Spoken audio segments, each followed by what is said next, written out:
जय माता दी फ्रेंड्स। आप सभी का एक बार फिर स्वागत है मेरे इस चैनल पर। आज है नवरात्रि का पहला दिन और माता रानी की स्थापना का दिन है। और आज हमने किस तरीके से माता रानी को स्थापित किया है और कलश की स्थापना हमने कैसे की है, आज की इस वीडियो में मैं आपको संपूर्ण जानकारी दूंगी।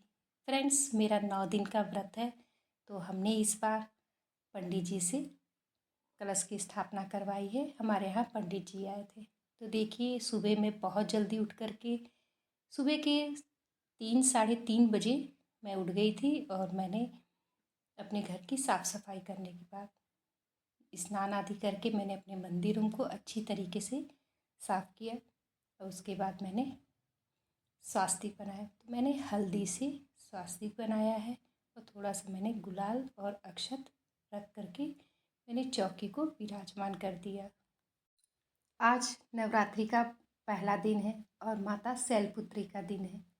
तो हमने देखिए अपने जहाँ हमें पूजा करनी है, मैं अपने मंदिर रूम में ही स्थापना करती हूँ माता रानी की।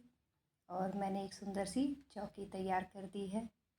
और देखिए, इस प्रकार से मैंने चौकी तैयार की है क्योंकि मुझे कलश की स्थापना करनी थी, अखंड दीपक जलाना था। और देखिए, रात को मैंने ये मिट्टी के बर्तन जो इसमें कलश की स्थापना करनी है, ज्वारे बोने हैं, और ज्वारे को भी मैंने भिगो दिया। और रात में ही ये सारी मेरी ये तैयारी थी।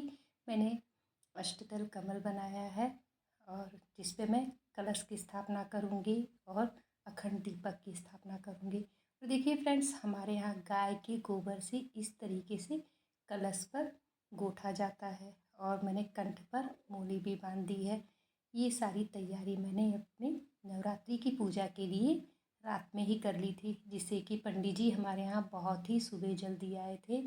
6 बजे पंडित जी हमारे घर आ गए थे। तो फ्रेंड्स देखिए, मैंने चौकी लगा दी है। मैंने एक चौकी और लगाई है और मैंने इस पर कोरा कपड़ा बिछाया है लाल कलर का, जिस पे मैं माता रानी को विराजमान करूँगी। और चावल का मैंने आसन दिया है और मैंने चावल में थोड़ी सी हल्दी भी डाल दी है। सो फ्रेंड्स, मेरी आवाज़ थोड़ी दबी दबी आ रही है क्योंकि मैं बहुत रात देर तक जगी भी थी और सुबह बहुत जल्दी उठ भी गई थी। कुछ अपनी पर्सनल बातें होती हैं जो शेयर मैं कर लेती हूँ आप लोग से। और देखिए, मैंने माता रानी को विराजमान कर दिया है। पंडित जी जब आएंगे तो वो माता रानी को उनका अभिषेक कराएंगे। तो मैंने इस तरीके से माता रानी का सुंदर सा श्रृंगार कर दिया। आप ज़रूर बताइएगा कि मेरी माता रानी का श्रृंगार और उनका ये सुंदर सा वस्त्र वो कैसी लग रही हैं।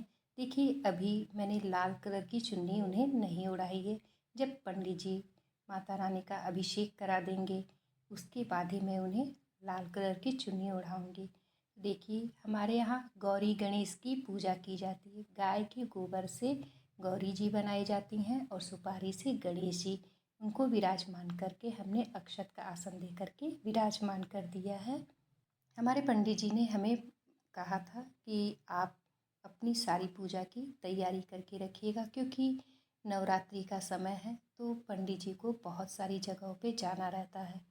तो इस प्रकार से मैंने सारी पूजा की तैयारी कर दी। ये मैंने पंचामृत रख लिया है और जो भी मैंने तैयारी की है वो मैं भी आपको बाद में शेयर करती हूँ। सबसे पहले देखिए, मैंने अपनी दहलीज का पूजन किया है। हल्दी से लेपन करके मैंने माता रानी के पैर बनाए हैं और फूल रख करके मैंने धूप दीप जलाया है और माता रानी के आगमन के लिए। और जब तक हमारे पंडित जी नहीं आ रहे थे तो आज मैंने अपने लाला को थोड़ा सुबह जल्दी जगा दिया है। और आज माता रानी का प्रथम दिवस है तो मैं उन्हें अपने छोटे से लाला को कच्चे दूध से स्नान करा रही हूँ। और आज है माता रानी का पहला दिन। फिर मैं दोबारा आपसे कह रही हूँ, तो मैंने आज अपने लाला को पीले कलर का वस्त्र पहनाया है और उनका इस प्रकार से सुंदर सा श्रृंगार किया है। सो फ्रेंड्स, मैंने आपको ज्वारे किस तरीके से मैंने बोए हैं वो मैं आपके साथ भी शेयर कर लेती हूँ। तो देखिए, मैंने जो ज्वारे के लिए जो हमने मिट्टी का पात्र लिया था उसमें हमने मिट्टी भर ली और उस पर भिगोए हुए ज्वारे को डाल दिया है हमने, जो हमने रात्रि को ही भिगोया था। और उसके बाद हमने उसको मिट्टी से थोड़ा सा ढक दिया है, ऊपर से बालू हमने डाल दिया है। देखिए, बहुत लोग तो बालू में ही ज्वारे को उगाते हैं। तो मैं आपको बता देती हूँ कि पंडित जी ने सबसे पहले क्या कराया। तो पंडित जी ने सबसे पहले संकल्प कराया। संकल्प कराने के बाद उन्होंने कलश की स्थापना कराई। कलश के अंदर गंगा जल, सिक्का, सुपारी, हल्दी की गांठ, 2 लौंग, इलायची, अक्षत, फूल पंडित जी ने डलवा करके कलश की स्थापना कराए। उसके बाद पंडित जी ने सबसे पहले पंचामृत से अभिषेक करवाया सभी देवी देवताओं का, गणेश भगवान का, गौरी गणेश जी का, माता रानी का। और उसके बाद उन्होंने पूजा करवाई। फिर जैसे उन्होंने मंत्र पढ़ते गए वैसे वैसे हमने माता रानी का, गौरी गणेश का पूजन हम करते गए। वस्त्र रूप में कलावा अर्पित किया, माता रानी को चुनरी अर्पित की, कलावा अर्पित किया, गौरी गणेश को भी कलावा अर्पित किया। उसके बाद हमने भोग प्रसाद में बतासे और मेवे का भोग लगाया, फल का भोग लगाया, श्रृंगार का सामान अर्पित किया।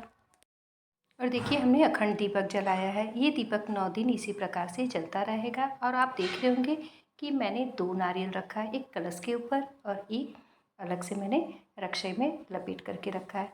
देखिए जो कलश का नारियल है वो विसर्जित कर दिया जाता है और जो दूसरा नारियल है वो हमारी पूजा 9 दिन पूजा समापन होने के बाद ये जो नारियल है इसे हम फोड़ करके प्रसाद रूप में घर परिवार में हम बांट देते हैं। हम जब 9 दिन पूजा करेंगे तो हमने अपने हाथ में एक पैती पहनी है, वो कूस की बनी रहती है, वो भी मैं आपके साथ ज़रूर शेयर करूँगी नेक्स्ट वीडियो में अपने। उसके बाद हमने माता रानी के पाठ किया, चालीसा पढ़ी, आरती की और इस प्रकार से हमने माता रानी का प्रथम दिवस पूजन किया।